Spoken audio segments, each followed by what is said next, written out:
बिस्मिल्लाहिर्रहमानिर्रहीम इय्याक नअबुदु व इय्याक नस्तईन 28/2/2025 बरोज़ जुम्मतुल मुबारक मार अकरम साहब के शेड पे ये जनाब 6200 मिक्स चूज़ा उतरा है जी। Silver golden चूज़ा। चूज़े की क्वालिटी देख लें आप माशाल्लाह जी।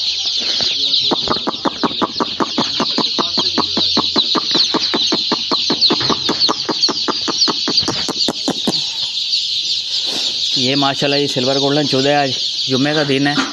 ये माशाल्लाह देख रहे हैं जी आप चूज़े की क्वालिटी। ये कैसे भागा फिर रहा है सारा चूज़ा। ये हमेशा एक्टिव चूज़े की निशानी होती है जी। ये देख लें जी। ठीक है जी। हाँ, हमारे पास हर 3 दिन के बाद 25,000 सिल्वर गोल्डन चूज़ा है प्लस क्वालिटी सेल के लिए दस्तयाब है।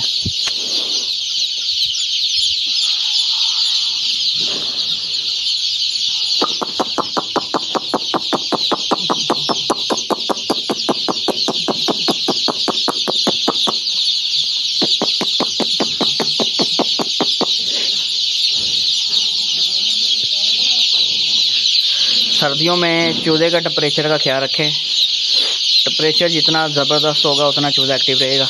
ये आग वाली अंगीठी इन्होंने लगाई हुई है माशाल्लाह जी। और साइडों पे ये वेंटिलेशन भी दी हुई है दोनों तरफ से।